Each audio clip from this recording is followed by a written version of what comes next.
Hi guys, कैसे हो दोस्तों। स्वागत है आपका नए ब्लॉग में। और मैं लेकर आया हूँ आपको जंतर मंतर। जी हाँ दोस्तों, जंतर मंतर अक्सर आपने सुना होगा कि यहाँ पे प्रोटेस्ट चलता है। बट जंतर मंतर में कुछ ऐसी मशीन है जो कि 250 साल पुरानी है, जो आपको ज़रूर देखनी चाहिए। क्योंकि उस समय के हिसाब से हमारे पास कैलेंडर नहीं हुआ करता था, टाइम देखने के लिए घड़ी नहीं हुआ करती थी। तो आज मैं आपको घुमाने वाला हूँ जंतर मंतर, दिल्ली की वो खूबसूरत जगह। तो चलिए मेरे साथ मैं आपको दिखाता हूँ।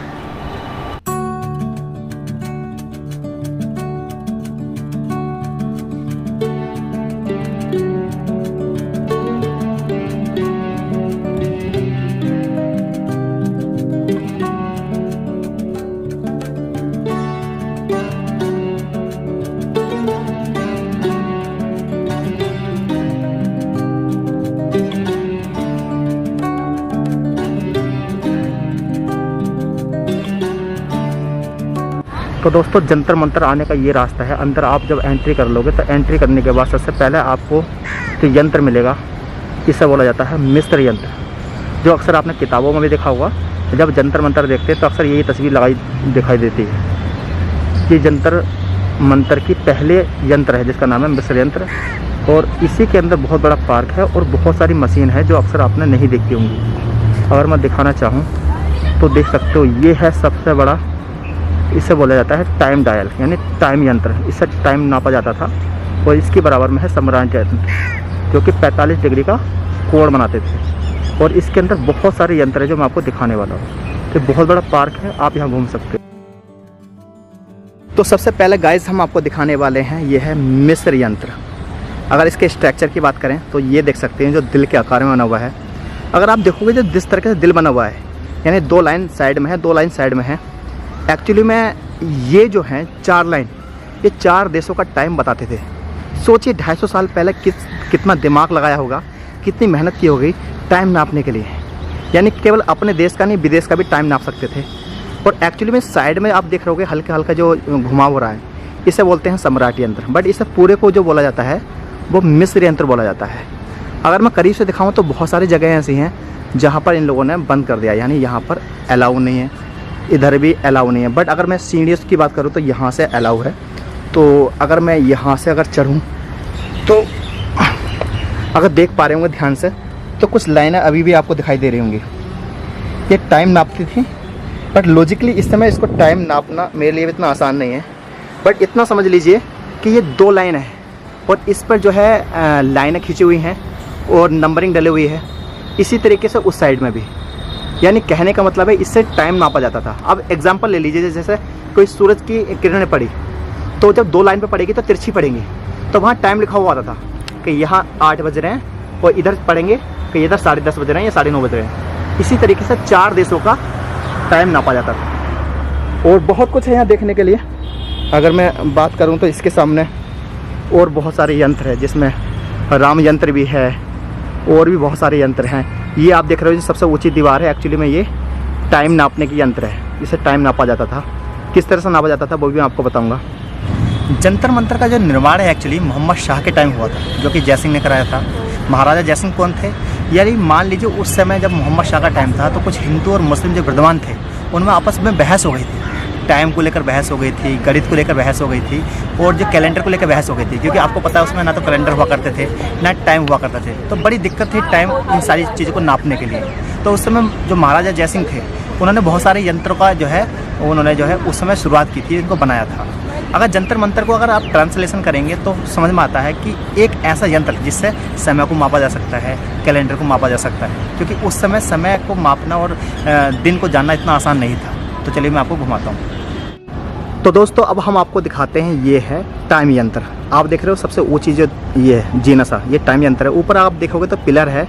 इस पिलर पर जब रोशनी पड़ती थी तो वो रोशनी छटती थी। अगर इसी के बराबर में देखोगे उस साइड में, तो वो है सम्राट यंत्र और इधर भी सम्राट यंत्र है। ये दोनों 45 डिग्री का कोण बनाते हैं। अब सोचो, जब ऊपर से रोशनी पड़ेगी तो क्या होगा, तिरछी पड़ेगी। तो इन छेदों में रोशनी निकलने के बाद ना, यानी इस दीवार पर ये हो रही है टेढ़ी मेढ़ी दीवार, इस पर पड़ेगी। जब इस पर पड़ेगी तो यहाँ टाइम लिखा हुआ होता था कि अब 8 बज गए, 9 बज गए, 10 बज गए। सेम इसी तरीके से उधर की साइड में, क्योंकि दोपहर के बाद रोशनी उधर पड़ती थी तो पता चलता था कि 3 बज गए, 4 बज गए, 5 बज गए। इस तरीके से इसका टाइम नापा जाता था। इसलिए इसको टाइम यंत्र बोलते हैं। और इसके बराबर में जो है ये एक्चुअल में ये है सम्राट यंत्र। अगर मैं इसी के पीछे बात करूं जहां मैं खड़ा हूं, ये एक्चुअल में 360 डिग्री का कोण बनाते हैं रोशनी में। तो यानी आप ये कह सकते हो खाली एक यंत्र की सहायता से टाइम नहीं नापा जाता, इसके लिए कई सारे यंत्रों का सहारा लेना पड़ता था। सम्राट यंत्र का, टाइम यंत्र का, षटकोण यंत्र का, इस तरीके से टाइम नापा जाता था।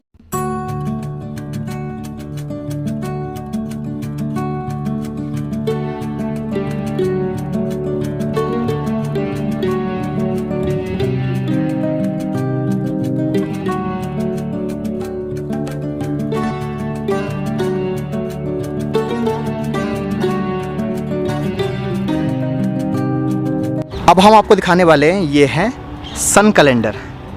ये एक्चुअली में सन कैलेंडर है जिसको जो है राम यंत्र भी बोला जाता है। अगर मैं बोर्ड पे दिखाना चाहूँ तो ये लिखा हुआ है राम यंत्र। इसके बारे में आप पढ़ लोगे बट आपको लॉजिकली कनेक्ट नहीं हो पाओगे कि एक्चुअली काम कैसे करता है, तो वो मैं आपको बताने वाला हूँ। अगर करीब से दिखाऊँ तो ये रास्ता इसका बंद कर दिया गया है, बट मैं अंदर से दिखाऊँ तो इसके अंदर जो है 30 लाइनें बनी हुई हैं। ये 30 लाइनें एक्चुअली में काम करती थी, यानी 1 2 3 4 जैसे महीने में 30 दिन होते हैं तो 30 दिन के हिसाब से बनाया गया था इसको। और एक्चुअली में अगर आप देखोगे तो बीच में जो ये पिलर है इस पर जो है रोशनी पड़ती थी, यानी सन की लाइट पड़ती थी। और सन की लाइट पड़ने के बाद ये जो 30 हैं किसी एक पर भी वो लाइट टिक जाती थी 15 मिनट के लिए। और 15 मिनट की टिकने के बाद पता चल जाता था कि आज ये वाला डे है और ये तारीख है। जैसे 30 हैं तो 30 में मान लीजिए आज 3 नंबर वाले पे लाइट पड़ गई 15 मिनट के लिए, तो पता चल जाता था कि आज 3 तारीख है और उस पर दिन लिखा हुआ था कि आज ये मंडे होगा, ट्यूसडे होगा या वेडनेसडे होगा। यानी एक्चुअल में ये कैलेंडर की तरह काम करता था। और ये 360 के एंगल पर बना हुआ है। ये 30 बने हुए हैं 360 के एंगल पे। तो एक्चुअली में इसको बोलते हैं सन कैलेंडर। इसको अगर बाहर से देखोगे तो आप बाहर से इजीली इसको आप देख सकते हो। और एक्चुअली जस्ट इसी के पीछे जो है वो है मून कैलेंडर। मैं आपको मून कैलेंडर घुमाने वाला हूँ।